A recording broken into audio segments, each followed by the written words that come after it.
All right, guys. So I have Lewis from Tactical Response here. We're going to do an interview, kind of talk about his path, how he got to where he's at, where he wants to go, where he sees himself next. Deep dive coming right at you.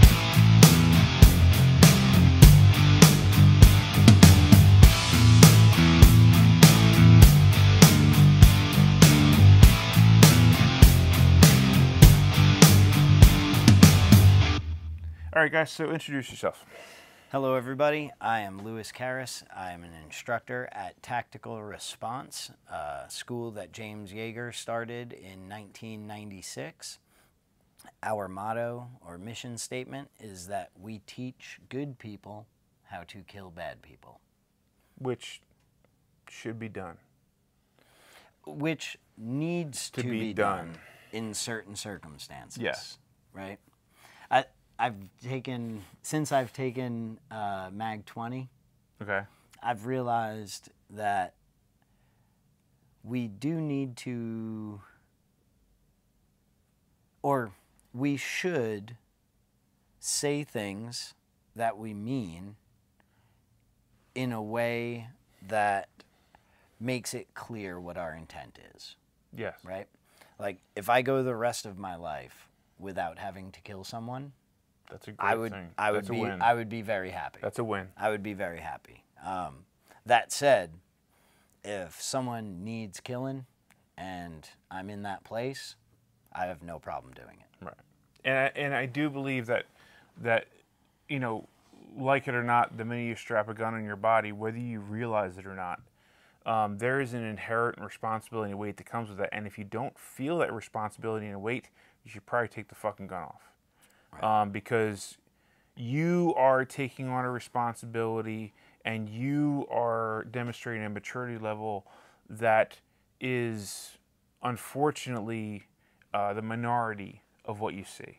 And the reality is that years ago, that guy that fucking cut you off, that you gave the finger to, that then stopped short, and then you went alongside of him, and then he cut you off, and then that turns into... Were you following me? Maybe. And then that turns into you getting out of the car and him getting out of the car, and then you're bucked up on each other, and it starts a fist fight and a wrestle match, you know, that you think looks epic. In reality, you look like a fucking goddamn pig in denim. But that then can turn into a deadly encounter where you wind up shooting someone because you didn't just fucking let them go. Right. Like, you have to understand that you have the ability to take it to a place that there's weight behind that. And there should be fucking weight behind that. And even that, I may have misspoke, right? Not someone who needs killing, but if someone needs saving. Because that's what these things are. They're life-saving devices. If someone needs saving, and that involves me using my trauma-inducing kit to make sure that that other innocent party is saved, then, yeah, no problems. And the only time that you're drawing your gun is to save a life. Like, if you are making critical decisions and you cannot say to yourself, I am not saving a life here, then don't fucking draw your gun. Yeah. Because the reality is you made a lot of fucking decisions, poor ones, to get to that fucking point. You didn't observe something. You didn't pay attention to something. You said the wrong thing. You let your ego fucking get in the way. Right. And more than likely that's how you got there. Now, if you were a victim, the question is, where did you get victimized? Were you walking through Kensington, Philadelphia at fucking 9 o'clock at night? Were you in a Walmart parking lot with your fucking face in your goddamn phone? Like, these are the things you have to consider. But, getting off the track. So, you. Yes. So, how did where did your path start?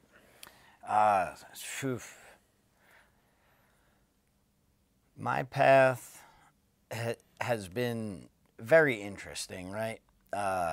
So it goes way back. I'll say this: I was a commercial fisherman for over a decade. I also managed a hotel just outside New York City for about 6-7 years. So I've done different, very different things in my life, and had a few different paths. And one commonality between commercial fishing and managing a hotel that I saw was help is not there as quickly as you'd like it when you need it. Yeah. So it's on you.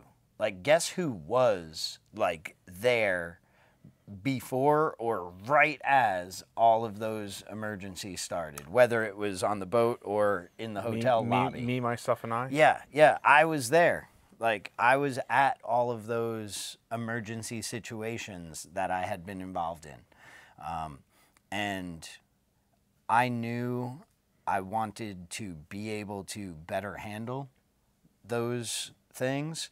So when I bought my house,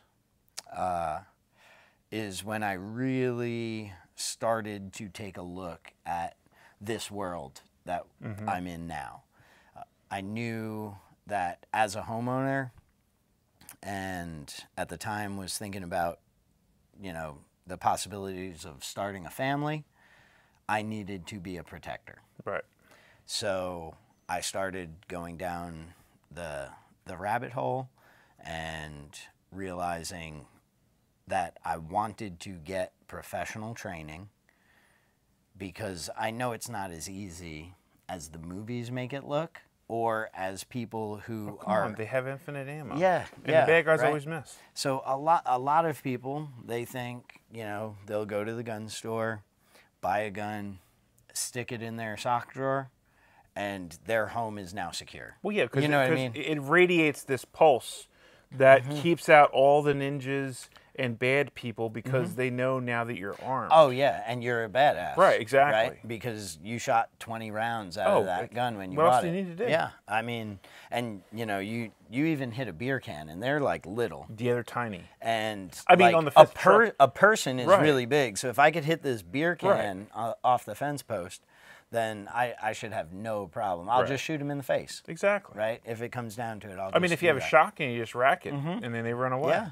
So I knew that wasn't going to be the case. So I stumbled on the James Yeager YouTube channel. What was your first impression of James? Like, first initial... On video? Yes. I forget what the first videos I saw were. Like, we're going back to the time where I was YouTubing, like, how to grip a modern semi-automatic handgun, right? And just watching everybody's grip videos. Right. And like, okay, I like what this guy said. I like the way he said this, and that sort of stuff. But the video that really impacted me, and I just talked with John about this on his podcast, was the Active Shooter Part 2 video. I forget which incident that was in response to, but you could feel Yeager's passion. Yep. And you could understand the seriousness with which he felt people should protect other people. Yeah, and I mean, like, he was saying something that needed to fucking be said that no one else was saying. And he put 4 options on the board for, like, what you can do in that situation, or 4 outcomes of you being involved in a situation like that. One of them was dead coward, right? So, like, you decided you were going to hide under the desk and hope that the bad guy runs out of bullets before he gets to you. Right? Like, I knew that wasn't an option I wanted to take. He had live coward, where, like, you left every other person and, like, for no reason other than cowardice, right? I knew that wasn't an option I wanted. And it was funny, before the video started, he had those crossed off on the whiteboard, right? So then They weren't even an option. Yeah, so then he gives the 2 options that he thought were acceptable, and I agreed with that point. One was Live Hero, right? You had the mindset, tactics, skill, and gear to get the job done. You got the job done, and on that day, you had some luck on your side. You live, ticker tape parade, right? Like you get to know that you were the hero. The other option he spoke about was that of dead hero. Right. Nobody talks about that. No, and it's something that, one of the things, like if you take Fighting Pistol, he talks about in depth the idea of getting a hold of your mortality and your fear of death, because the reality is the last thing that you want to be doing in that moment is worrying about your kids, your wife, and I'm guilty of it. Like, I haven't gotten everything done that I need to get done for that. I've gotten some things handled, but I'm not there yet. And it's humbling to think like that. But the reality is that we carry around these life-saving devices, but bad guys carry around things that can do the same thing that we're trying to do to them. And bullets go both ways. And if you don't know that to be the case, then take force on force. You'll find out very quickly. And so, but yeah. So he talks about this dead hero option that I've never heard anybody else speak about. And he says you had the mindset, the tactics, the skill, and the gear you needed to get the job done, but you die in the process. The honesty of that from someone who is teaching people, right, makes a living to teach people that, hey, I can make you this, right? Like, I can get your skills to a level where you can do this. The honesty to say that even with everything I give you, that day might not go the way we picture or wish it would, right? So I was like, that is honesty that I know going to a class there, they're not going to try and pump your ego, right? And they're not going to beat you up either. Right. They are going to be clearly honest with you in where you're at and where you need to get to. Yep. So that video is what made me like finalize my decision to come here to start my training path. So I know the backstory because we've talked about it before. So you're looking at a person that was making really good fucking money, and because of what he saw and where he felt he needed to do, he basically. What you told him? Well, so I decided, right? So that brought me to Camden. I realized at that point, like, I don't think I had 2 consecutive days off in over 5 years.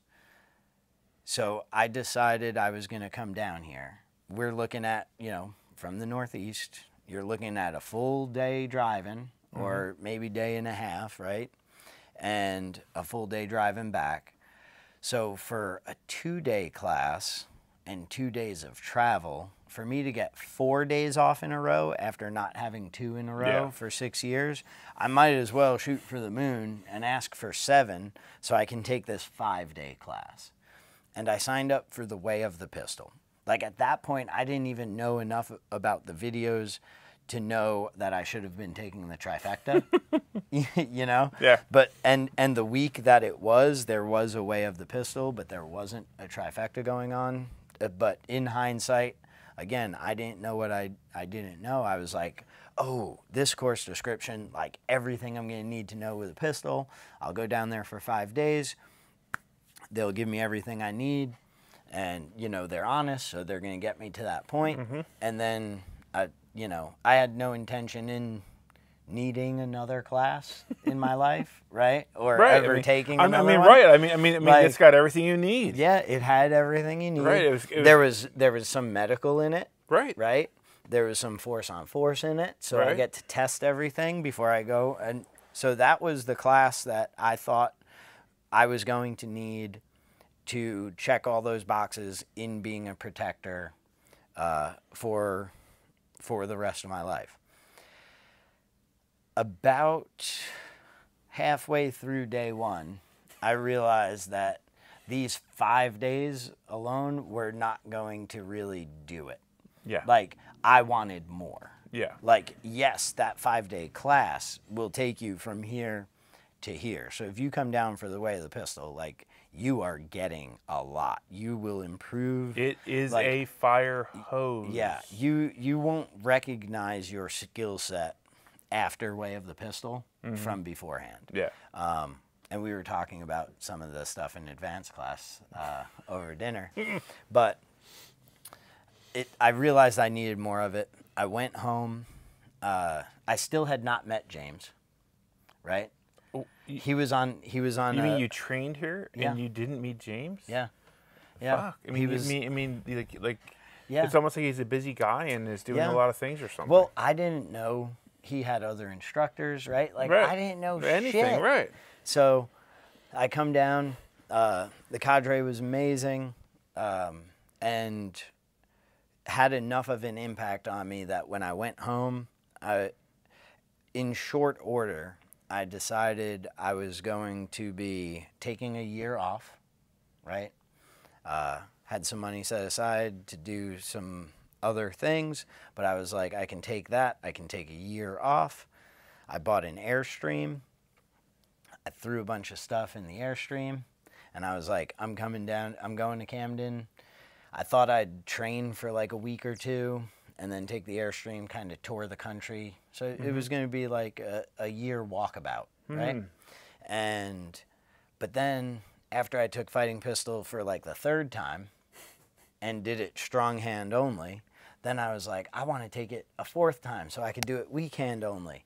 And after taking medical, I realized I want to take medical again. And, so I ended up not leaving Camden. Yeah, the walkabout it consisted of driving to Camden. Yep. And then going from training to Mexican to training to Yep. Mexican To Beaver Dam. training to Beaver Dam. Yeah.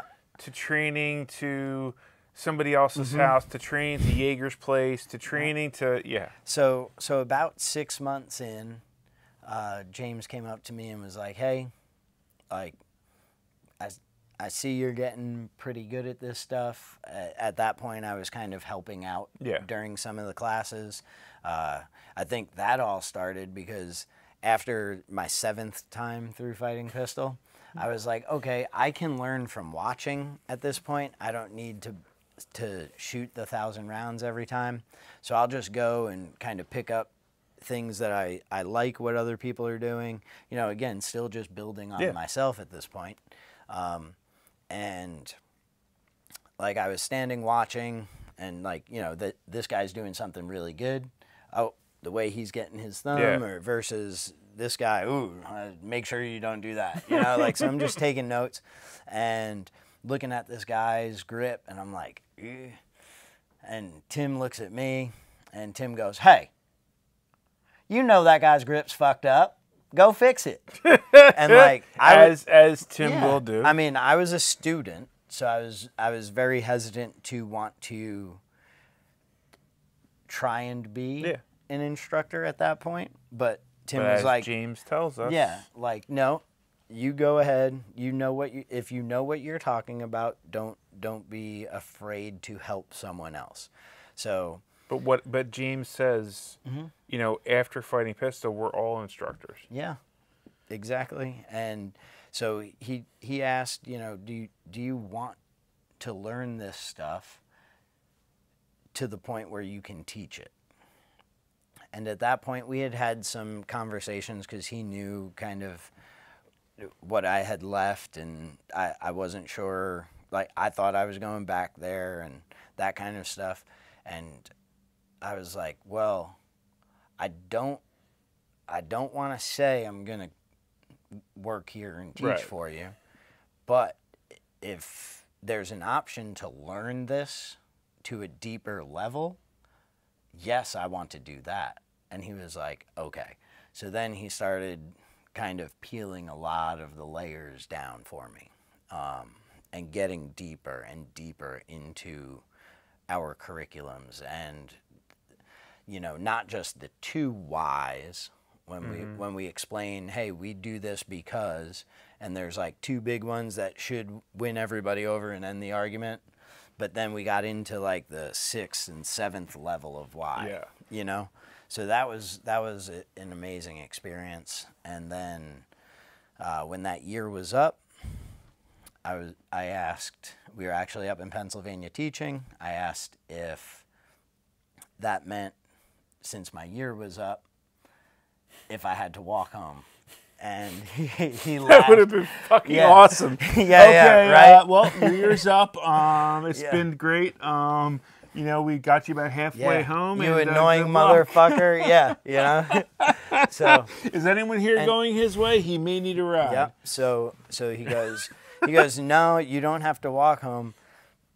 That means I get to call you a tactical response instructor if you'd like me to. And I was like, at that point I had taught a few classes. I had already had like a couple students come up to me after class and like thank me for the impact that I had. And that feeling, addictive? I guess. Is addictive the right word? I think joy is the right word. Not to get too biblical into things, but I think satisfying and joy would be how I describe it. Contentment. Yeah, without the negative connotations of the word, right? Right. So I was pretty much hooked. I was like, I'm showing some aptitude here. I'm getting good feedback from people. I feel like I'm doing a useful thing, and it's appreciated. So, 4 years later, here we are, and I love what I do. So when I first met Lewis, the very first time, he was helping out with a contractor class, and he was this weird little dude that was like scurrying around, and I really didn't know what to make of it, just because I didn't know the role. I wasn't sure if he was part of the contract. I knew it was a contracting class. It seemed like every time I came down that team room, it was a contracting class. But didn't really know. But he was probably the most humble individual I had met at that point. He was like Johnny on the spot, like whatever they needed. And so I really didn't know what the role was.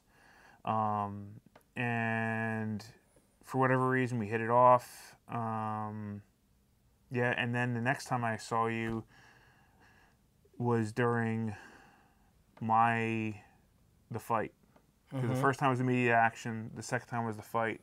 And like you were a different person. Not a different person, but you carried yourself completely different. Like there was not just a confidence, but like I don't know what the right word is.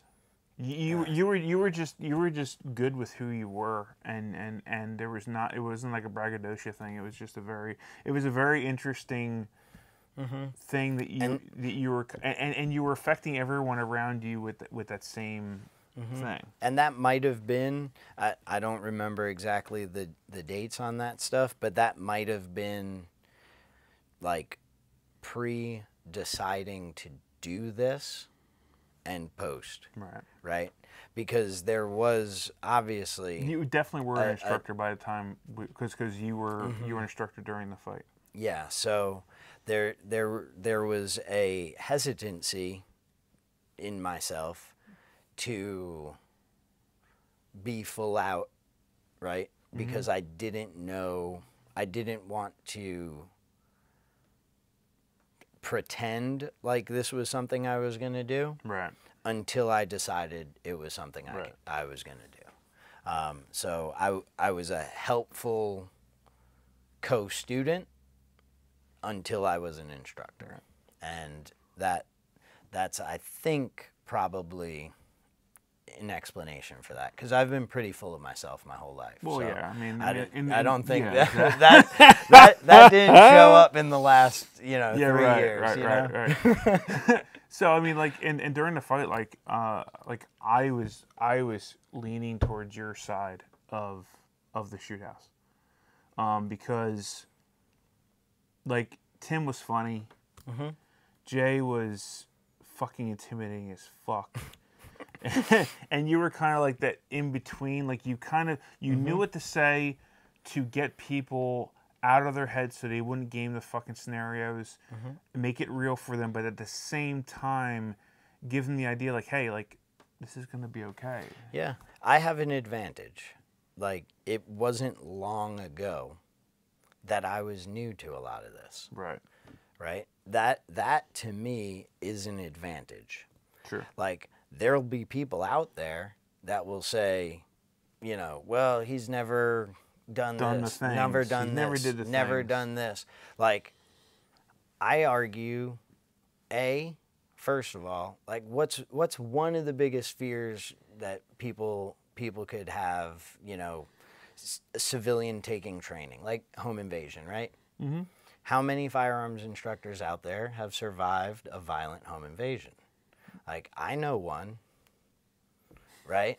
So, do I have more experience than an instructor that fast ropes out of helicopters onto buildings in other countries in terms of what these people need, right? Like, maybe. I don't know. I'm not trying to compare myself to them. I know I can help others along the path that I've taken. Yep. And that's all there is to it. I remember what it was like to show up to my first firearms training class, and I'm conscious of that fact when approaching any student. So whatever your level of comfortability around firearms is, I can relate or put myself in your shoes. I think I have a good ability to do that, and therefore help take you along and point you in the right direction on things. So some may see it as a detriment. I see it as a positive. I've worked very hard. And I personally don't fucking give a shit what you did or didn't do. Right. I have seen it too many times where the fucking resume that the guy comes with has nothing to do with his ability to teach, has nothing to do with his ability to put himself in the shoes of a student, because the reality is you have to. Especially when you're talking about highly stressful things where you're trying to teach them something, not leave them whimpering in a corner and afraid to ever come back again. Or show how cool you are. Yeah. Right? So like I could give two fucking shits what the fuck you have done. It is about what you are doing. It is about what you are doing for other people. It is about the path that you've put yourself on, and how honest you are about where you are and what you want to do and what you want to be. Because there's a lot of people that we know who talk about how they're on this path. And we're all yeah. I don't want to say we're all liars in some way, but we're all guilty of, not meeting up with our own expectations, whether it's in your physical body, whether it is in the amount of dry fire you do, or the amount of range time you get. The point is that everyone that I enjoy being around, whether it's him or Andrew over here in the corner from Combat Art Training, it doesn't matter. Like, they're all trying to get better in some way, shape, or form. Yeah. And find me an instructor who's got it all figured out and not trying to continually improve, and I will say you're probably dealing with someone you don't want to be. Right.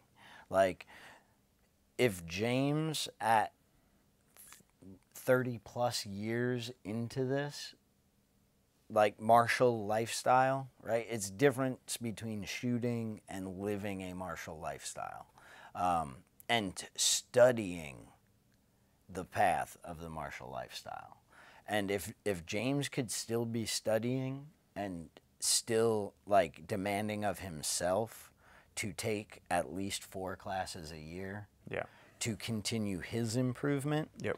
like everybody can continue to improve. And even if like find me someone that says, you know what I realized this week, I'm like a little too accurate, right.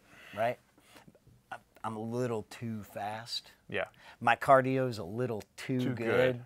I'm a little too strong. Right, and I right don't now. need any more Yeah. money. Yeah, I got to drop it back, you know. At least 10%. Exactly. I Yeah. got to ratchet it back yeah. a little bit. Like, no, that doesn't exist. No. So we're all on that path. Some walk at different speeds, right? Some started further along, sooner, whatever the case may be. We're headed in the same direction. So I just really try and remember those first couple steps along the path, because they're the hardest. And also, like, as an instructor doing what you do, it's hugely important to have that in the forefront of your mind, because that, again, it allows you to empathize and relate with the students.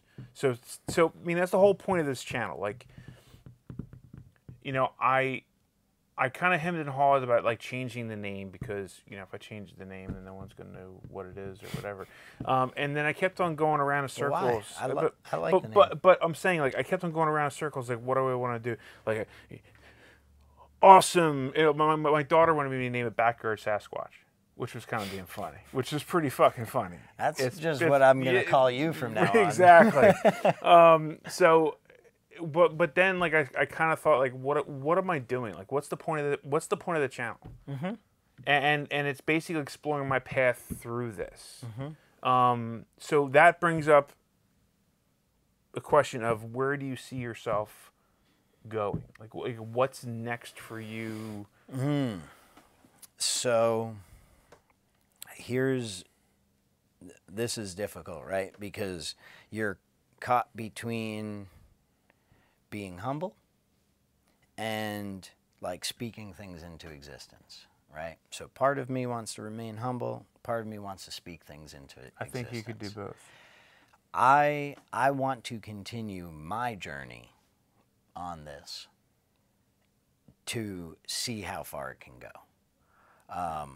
Kobe Bryant had a quote where he said when he was in high school, he wasn't sure how good of a basketball player he could end up being, but he was going to see how far he could take it. Right. That's what I'd like to do. I am going to continue to study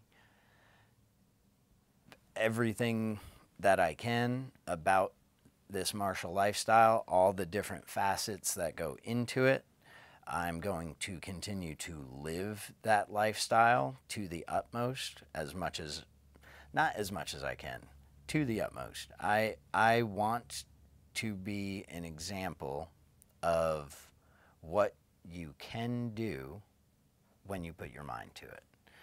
And you can do that in any art, right? Musashi talked about people learning the way by doing calligraphy. And the way is in everything. The way is in everything, and you can pick something that speaks to you, and if you see the way in that, then take that path. Like if you love to weld, be the best damn welder you possibly can. There are lessons that when you push your abilities in that, apply across life. Musashi's way was the way of the sword, and he used that to learn a lot about life. Right. I am very much into this martial lifestyle. I think it serves great utility. I think it's something that's necessary. I think it's something that's lost. I think it is somewhat something something needed. Yes. It's something needed. I don't know if it was lost or it's just less popular. If being such a civilized society has made it something that stays in the background, but I enjoy it. It makes me feel like I am making the world a better place.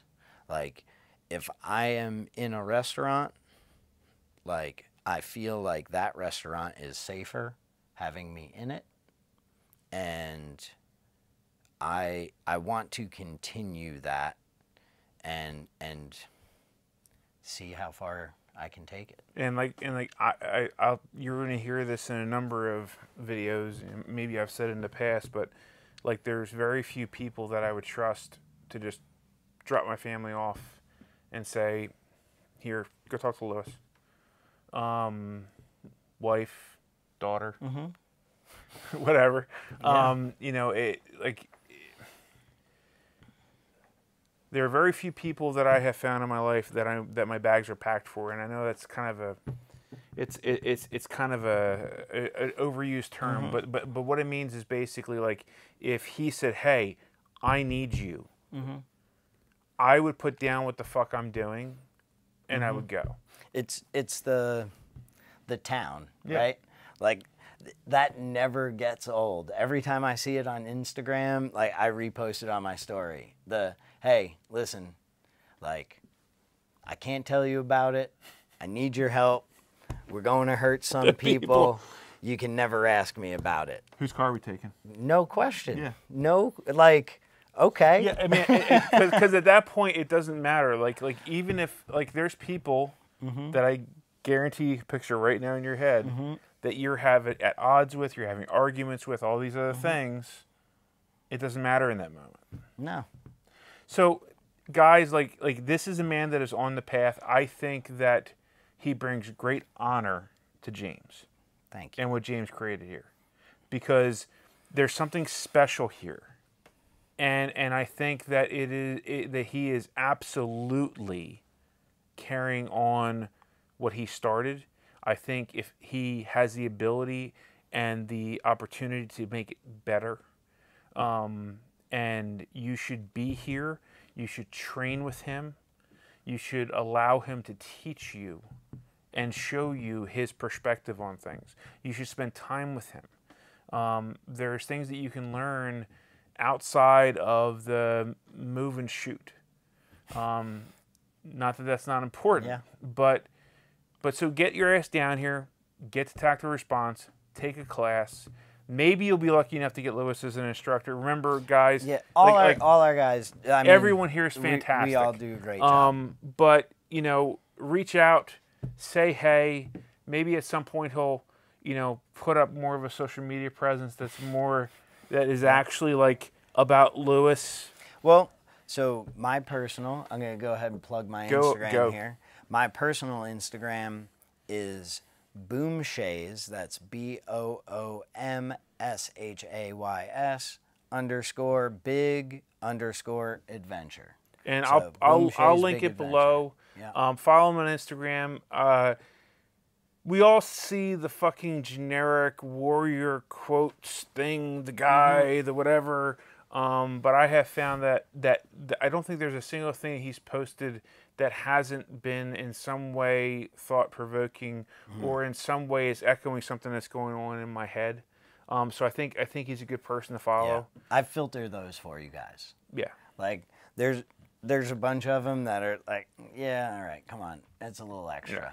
But there's certain ones that I'm like, hey, like, I want the people I know to read this morning. Right. You know, because and so guys, I hope you enjoyed the video. I hope you enjoyed meeting Lewis. I think he's going to be a part of the Tactical Response family for a long time to come. So hopefully you get a chance to get a class with him. Even if you don't get a class with him, say hey. Tell him I sent you. And hopefully listening to these things, listening to these interviews kind of gives you an idea that You know, you don't have to be some fucking goddamn ninja super squirrel to come take a class. You don't need that. Hey, All you do is super ninja squirrels. You know how they start, right? yeah, As regular squirrels. yeah. So I mean, guys, like, come take a class, get trained, because the outside world's not getting any better. It's not getting any safer, and people like him can teach you how to protect your family and keep them safe, and how to make better decisions so you don't get to the point where you maybe have to do these things. So guys, I hope you enjoyed the video, and remember, guys, your path is out there. Go find it.